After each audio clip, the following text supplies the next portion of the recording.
बोल शिव शंकर भोलेनाथ की जय। शिव पुराण रुद्र संहिता 9वां अध्याय। उमा सहित भगवान शिव का प्राकट्य, उनके द्वारा अपने स्वरूप का विवेचन तथा ब्रह्मा आदि तीनों देवताओं की एकता का प्रतिपादन। ब्रह्मा जी कहते हैं, नारद, भगवान विष्णु के द्वारा की हुई अपनी स्तुति सुनकर करुणानिधि महेश्वर बड़े प्रसन्न हुए और उमा देवी के साथ सहसा वहां प्रकट हो गए। उस समय उनके 5 मुख, प्रत्येक मुख में 3-3 नेत्र शोभा पाते थे।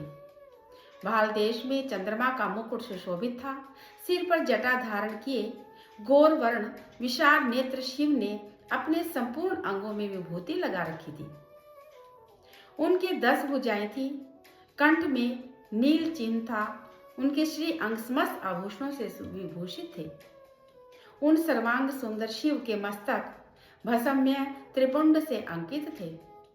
ऐसे विशेषणों से था युक्त परमेश्वर महादेव जी को भगवती उमा के साथ उपस्थित देख मैंने और भगवान विष्णु ने पुनः प्रिय वचनों द्वारा उनकी स्तुति की। तब पापहारी करुणा कर भगवान महेश्वर ने प्रसन्नचित होकर उन विष्णु देव जी को स्वस्वरूप वेद का उपदेश दिया। मुने, उनके बाद शिव ने परमात्मा श्री हरि को गुह ज्ञान प्राप्त प्रदान किया। फिर उन परमात्मा ने कृपा करके मुझे भी वह ज्ञान दिया। वेद का ज्ञान प्राप्त करके कृतार्थ हुए भगवान विष्णु ने मेरे साथ हाथ जोड़कर महेश्वर को नमस्कार करके तथा पुनः उनके पूजन की विधि बताने तथा सदुपदेश देने के लिए प्रार्थना की। ब्रह्मा जी कहते हैं कि मुने, श्री हरि की यह बात सुनकर अत्यंत प्रसन्न हुए। कृपा निधान भगवान विष्णु ने प्रीति पूर्वक यह बात कही। श्री शिव बोले, सूरश्रेष्ठ गण, मैं तुम दोनों की भक्ति से निश्चय ही बहुत प्रसन्न हूँ। तुम लोग मुझ महादेव और की ओर देखो। इस समय तुम्हें मेरा स्वरूप जैसा दिखाई देता है वैसा ही रूप का प्रयत्न पूर्वक पूजन चिंतन करना चाहिए। तुम दोनों महाबली हो और मेरी स्वरूप भूता प्रकृति से प्रकट हुए हो। मुझ सर्वेश्वर के दाएं बाएं अंगों से तुम्हारा आविर्भाव हुआ है।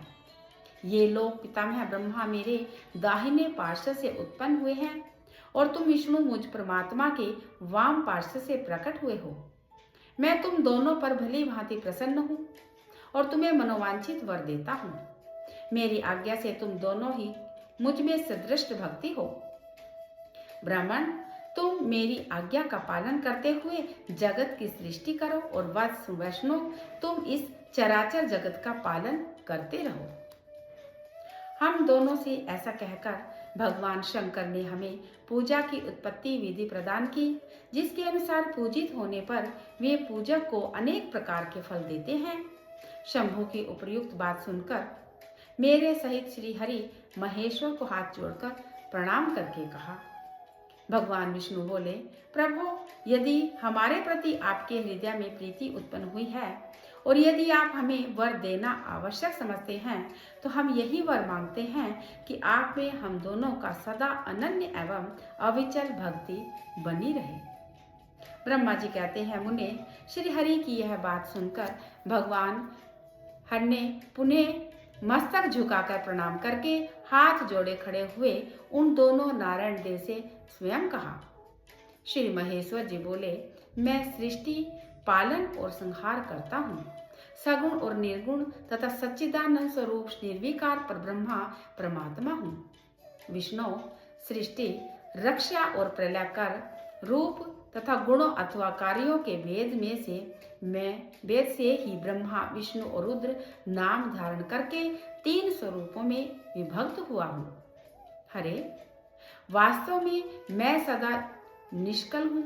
विष्णु, तुमने और ब्रह्मा ने मेरे अवतार के निमित्त जो स्तुति की है, तुम्हारी उस प्रार्थना को मैं अवश्य सच्ची करूँगा, क्योंकि मैं भक्त वत्सल हूँ। ब्राह्मण, मेरा ऐसा ही परम उत्कृष्ट रूप तुम्हारे शरीर से इस लोक में प्रकट होगा, जो नाम से रुद्र कहलाएगा।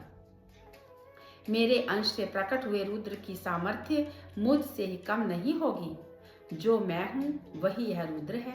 पूजा की विधि विधान की दृष्टि से भी मुझ में तथा उसमें कोई अंतर नहीं होगा। जैसे ज्योति का जल आदि के साथ संपर्क होने पर भी उसमें स्पर्श दोष नहीं लगता, उसी प्रकार मुझ निर्गुण परमात्मा को भी किसी के संयोग से बंधन नहीं प्राप्त होता। यह मेरा शिव रूप है। जब रुद्र प्रकट होंगे तब वे भी शिव के ही तुल्य होंगे। महामुने, उनमें और शिव में प्रायपन का भेद नहीं करना चाहिए। वास्तव में एक ही रूप सब जगत में व्यवहार निर्वाह के लिए दो रूपों में विभक्त हो गया है। अतः शिव और रुद्र में कभी भेद बुद्धि नहीं करनी चाहिए। वास्तव में सारा दृश्य ही मेरे विचार से शिव रूप है। मैं, तुम, ब्रह्मा तथा जो रुद्र प्रकट होंगे वे सब के सब एक रूप हैं। इनमें भेद नहीं है। भेद माने पर अवश्य ही बंधन होगा, तथापि मेरा शिव रूप ही सनातन है। यही सदा सब रूपों का मूलभूत कहा गया है। यह सत्य ज्ञान अनंत ब्रह्मा है। ऐसा जानकर सदा मन से तथा मेरे यथार्थ स्वरूप का दर्शन करना चाहिए। ब्राह्मण सुनो, मैं तुम्हें एक गोपनीय बात बता रहा हूँ। मैं स्वयं ब्रह्मा जी की भ्रकुटी से प्रकट होऊंगा। गुणों से भी मेरा प्राकट्य कहा गया है। जैसा कि लोगों ने कहा कि हर नाम से प्रकृति के हैं, वास्तव में उस रूप में अहंकार का वर्णन हुआ है। उस अहंकार को केवल तामस ही नहीं, वैकारिक यानी सात्विक भी समझना चाहिए, क्योंकि सात्विक देवगण वैकारिक अहंकार की सृष्टि है। यह तामस और सात्विक आदि भेद में केवल नाम मात्र का है, वस्तुतः नहीं है। वास्तव में हर की तामस नहीं कहा जा सकता। ब्राह्मण, इस कारण से तुम्हें ऐसा करना चाहिए, तुम इस सृष्टि के निर्माता बनो और श्री हरि इसका पालन करें तथा मेरे अंश से प्रकट होने वाले जो रुद्र हैं वे इसका प्रलय करने वाले होंगे। ये जो उमा नाम के विख्यात परमेश्वरी प्रकृति है, इन्हीं की शक्ति भूता वाग्देवी ब्रह्मा जी की सेवन करेगी। फिर इन प्रकृति देवी से वहां जो दूसरी शक्ति प्रकट होगी वे लक्ष्मी रूप में भगवान विष्णु का आश्रय लेगी। तदनंतर पुनः काली नाम से जो तीसरी शक्ति प्रकट होगी वे निश्चय ही मेरे अंश रूप रुद्रदेव को प्राप्त होगी। वे कार्य रूप की सिद्धि के लिए वहां ज्योति स्वरूप से प्रकट होगी और इस प्रकार मैंने देवी की शुभ स्वरूपा पराशक्तियों का परिचय दिया। उनका कार्य कर्मशः सृष्टि पालन और संहार संपादन ही है। सुरश्रेष्ठ, ये सब के सब मेरी प्रिया प्रकृति देवी की अंशभूता हैं। हरे, तुम लक्ष्मी का सहारा लेकर कार्य करो। ब्राह्मण, तुम्हें एक प्रकृति की अंशभूता वाग्देवी का पाकर मेरी आज्ञा के अनुसार मन से सृष्टि का कार्य का संचालन करना चाहिए और मैं अपनी प्रिया की अंशभूता परात्पर काली का आश्रय ले रुद्र रूप से प्रलय संबंधी उत्तम कार्य करूंगा।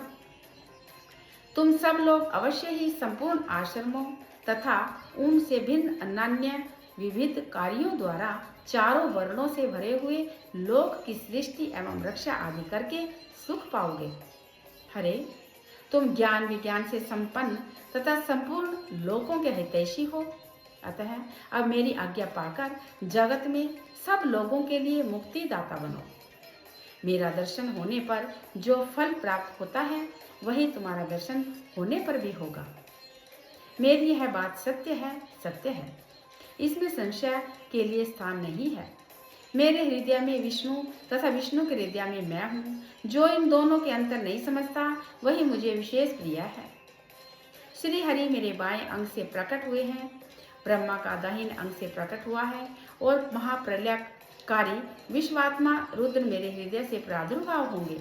विष्णु, मैं ही सृष्टि पालन और संहार करने वाले रज और त्रिविध गुणों द्वारा ब्रह्मा आदि विष्णु रुद्र नाम से प्रसिद्ध हो तीन रूपों में पृथक पृथक प्रकट होता हूँ। साक्षात शिव गुणों से भिन्न है, वे प्रकृति और पुरुष से भी परे हैं।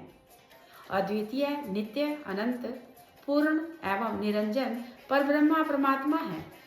तीनों लोकों का पालन करने वाले श्री हरि भीतर तमोगुण तथा बाहर सत्वगुण धारण करते हैं। त्रिलोकी का संहार करने वाले रुद्रदेव भीतर सत्वगुण और बाहर तमोगुण धारण करते हैं तथा त्रिभुवन की सृष्टि करने वाले ब्रह्मा जी बाहर और भीतर से भी रजोगुणी ही हैं। इस प्रकार ब्रह्मा, विष्णु तथा रुद्र इन तीनों देवताओं में गुण हैं, परंतु शिव गुणातीत माने गए हैं। विष्णु, तुम मेरी आज्ञा से इन सृष्टिकर्ता पितामह का प्रसन्नता पूर्वक पालन करो। ऐसा करने से तीनों लोकों में पूजनीय होगे। बोल शिव शंकर भोलेनाथ की जय। शिव पुराण अध्याय 9 संपन्न। हर हर महादेव।